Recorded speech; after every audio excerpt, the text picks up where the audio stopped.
Today is Monday, February 9th, and this is the ADM Investor Services Weekly Market Kickoff. Please note that the views and opinions expressed here today are solely those of our guests and should not be construed as the views or opinions of ADM Investor Services or ADM. Today's guests are Mark Soderberg, Mark Bowman, and JP Steiner, all from the ADMIS Research Team. And starting with the grains this morning, Mark, is the recent price surge in soybeans sustainable? Yeah, I think it's funny. Last week we talked about the lack of volatility in the ag space, particularly when compared to other commodities like the precious metals and the energy markets, and felt that for the foreseeable future, volatility would be low as we get into the South American harvest and eventually U.S. planting season. And then voila, less than 48 hours later, President Trump fires off a social media post urging China to up the amount of soybeans they purchase from the U.S., and we see an 85-cent rally off the low. So it just a reminder that sometimes to expect the unexpected, and there's potential risk around every corner. So now what, so far China has responded to President Trump's request by buying 264,000 tons of U.S. beans. However, that's a far cry from the 8 million metric tons he asked for, which is, if they did increase their purchases by that amount, would take them up to 20 million metric tons. And then there's a new crop 26-27, where since last fall, President Trump has suggested that China's agreed to buy 25 million metric tons. So far, they have bought zero. So right now, it would appear to me highly unlikely that China would buy anywhere close to that amount, given the fact that offers from Brazil are running about $1 to $1.20 below U.S. Harvest down there is still in its rather early stages at 16%. Yields so far are off at record levels. So I think you're going to see an increase from the USDA in their production in tomorrow's WASI report. Speculators are again piling into the long side of the market. We're estimating that as of Friday's close, they're along about 100,000 contracts of soybeans. Recently, they went flat. And when you look at the high on Friday, it was just over 11.35. I wouldn't be surprised if that proves to be the high for this recent price surge. I think that we've got the potential for this additional business to China. However, I think it's just enough of a potential game changer to be rather significant for the U.S. balance sheet. Instead of talking about 25 to 50 million bushels lower in the exports, we could be looking at that much higher. So I do think that potential demand will keep us from getting back down to that 1040 level. And we also have expected announcements from the EPA on these RVOs and the small refinery exemptions, that coming in March. Then, of course, we've got the end of March stocks and acreage report. And then finally, President Trump's expected visit to China in April. And Mark, what are you expecting from tomorrow's USDA WASDE update? Well, up until last Wednesday's Truth Social post by President Trump, I was expecting to see another 25 million bushel cut to the U.S. exports, taking ending stocks up to 375 million bushels. Now, I'm not looking for any change in lieu of this potential demand for China, so I'm going to sit tight for the month. I think you're going to see ending stocks rest at 350 million bushels on the beans. In corn, even though export demand has been kind of through the roof here, it's on a record pace. USDA's already got a record forecast in their balance sheets at 3.2 billion bushels. I think they're going to sit tight for a month. We're starting to see offers from Argentina undercut the U.S., so I think that's going to cut into our market share moving forward. Also, the bean side, I think you're going to see a reduction in the amount of bean oil used for biofuel production. So far, we're off to a very slow start given the uncertainty of some of the policies there. In the first 2 months, we're down 20% year over year. The current USDA forecast is looking for a 26% increase. So I think we're going to see a cut there. I see no changes to the wheat balance sheet, neither. South America, I look for slightly higher production in both corn and soybeans from Brazil, slightly lower in Argentina, as rains there have been a little bit more elusive. Thank you. Mark Bowman, March coffee has moved back into its trading range from July, bound by 295 and 266.80 or so. What is driving the coffee market these days? Okay, well, several analysts now projecting a strong Brazilian crop for 2026. Last week, CONAB put the nation's total output at 66.2 million bags, which would be up 17% from last year, and Arabica production 44.1 million, up more than 20% from last year. Likewise, the Brazilian brokerage firm ISA put the total crop at a record 75.8 million bags, which is near the top end of other estimates. Arabica output at 48 million. This is the on year for Brazil's biennial crop cycle. We've had some good weather. It's conducive for a good crop. Ample rainfall since December. We have seen some occasional dry patches, but not enough to really alter those views. And we've got harvest coming up in May. Growers have stressed that there's still time left, but as we get closer and closer, this focus seems to be on that it is going to be a good crop. Now, Brazilian brokers did comment on Friday that they saw the sharp decline in prices driving some farmers to stop sales. This is old crop, though.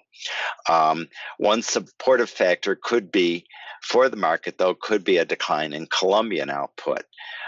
Their January output fell to 893,000 bags, versus 1.35 million for the same period last year. And this is the lowest for any January since 2023.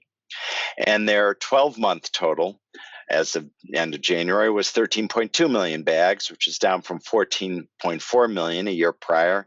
And this was the lowest 12-month total since October 2024. We saw that number peak last April at around 14.6 million.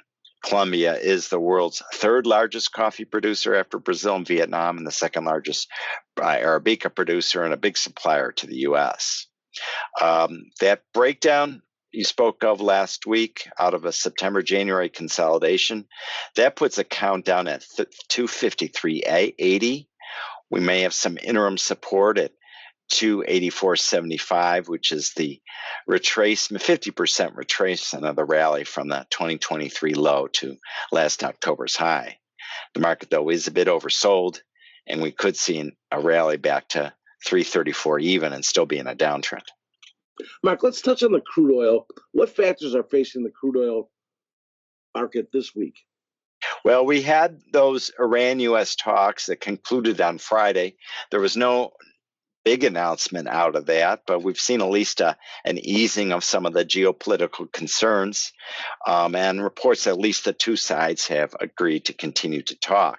But in the meantime, on Friday, President Trump issued an executive order imposing a 25% tariff on imports from any country that indirectly or directly purchases goods from Iran. We also have these, the ships in the Gulf, some in the background, threats against Iran. We have Iran threatening retaliation on U.S. bases in the region. So there's still this concern bubbling under the surface, even though the tensions for the moment seem to have eased. Another factor is that Russia may see their oil exports restricted further. The European Commission proposed a sweeping ban on any services that support Russia's seaborne crude oil exports. This goes well beyond previous sanctions. Russia, for example, exports more than a third of its oil in Western tankers, and with the help of Western shipping services, this ban would end that practice. Also, India is reportedly suspending their purchases of Russian crude, from avoiding purchases for delivery in April. This is India works out a trade deal with the U.S. So this would leave Russian supply with an ever smaller purchasing group, really meaning China. And it would also mean India would be sourcing from other sources. Now, on the bearish side, last week, Saudi Arabia dropped its prices to Asian markets again.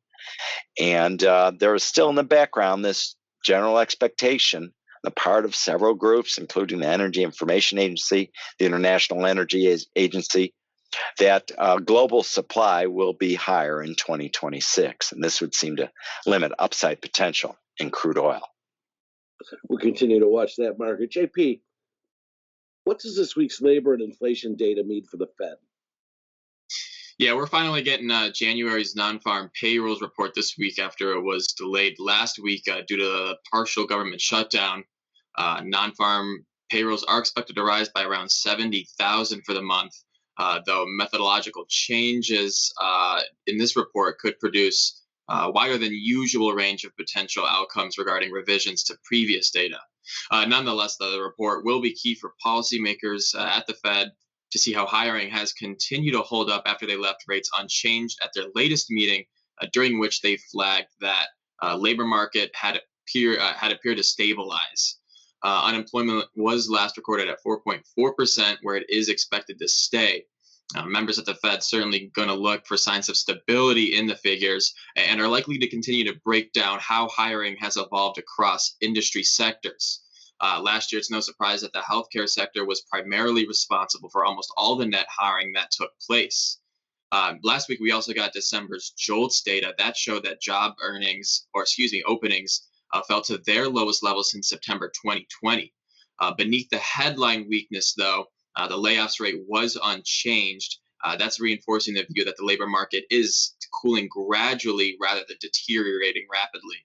The quits rate, another gauge of labor mobility, has been stagnant. That's been largely reflecting that workers don't feel as comfortable to voluntarily leave their current jobs as opportunities elsewhere are sparse. So certainly some signs that the labor market has continued to stay cool. Now, the level of hiring of which, of course, is the big question. The January data will be key since, moving on to the inflation report, the January data will be key as January is a key month for firms to raise their prices at the beginning of the year. This is often resulting in higher than expected figures. That said, inflation has been trending down in recent data. Policymakers at the Fed have signaled they are willing to look through any tariff-induced price pressures on inflation. That's been lending focus more onto any sort of structural inflationary pressures, especially in the services sector. Right now, markets aren't expecting a rate cut to come, or are expecting a rate cut to come in June or July. July's meeting being fully priced in, and we are seeing potential for another rate cut come December. Now, while the data points are very important this week, I'm not quite sure that they're going to be very influential in shaping any sort of near-term policy outlook. Instead, I think the focus will remain on whether or not a rate cut comes this summer is still appropriate. And JP, last week, Bank of England had a meeting. What happened there? Yeah, last week's Bank of England brought a tighter than expected vote to leave rates on hold.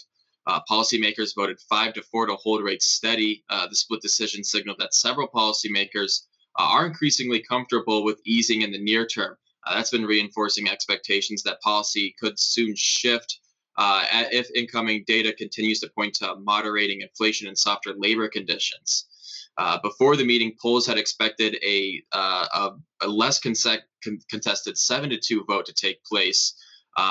Recent indicators, including easing wage growth and gradual loosening in the labor market, have continued to point to disinflationary trends in the economy and also reduced concerns over persistent price pressures. The BOE also updated several projections that now anticipate consumer prices to return to target by Q3 2026. That's much earlier than the previous guidance, though some officials are likely to seek further confirmation that recent progress is sustained rather than temporary. So the meeting did bring some hope that inflationary pressures may be easing sooner than expected, and as a result, markets are now favorable to a rate cut come March. Right now, markets are pricing in a 59% probability of a cut by then. Still, though, inflation is resting well above the Bank of England's 2% target. It's right now at 3.4%. So people shouldn't be getting any too excited about the prospect of multiple rate cuts this year. Money markets are pricing in just 43 basis points of total easing by year end. So we still could see 2 rate cuts, but right now the inflation picture not too favorable for that right now. However, if labor conditions continue to moderate and wage growth continues to cool, those will be helpful in assuaging any underlying price pressures that have been in part very responsible for the elevated inflation we've seen recently. So all in all, last week's Bank of England meeting told us that several policymakers were ready to move on inflation now. That did shift rate cut expectations to earlier in the year, but still, policymakers are going to want to see sustained progress on inflation, which will likely serve as a headwind regarding any easing past what would be the first rate cut this year. Thank you all. Remember, the views and opinions expressed today on this video are solely those of our guests and should not be construed as the views or opinions of ADM Investor Services or ADM. If you'd like more information about our brokerage services, would like to speak to one of our experts about managing your risks, or would like to open a trading account, please visit www.admis.com.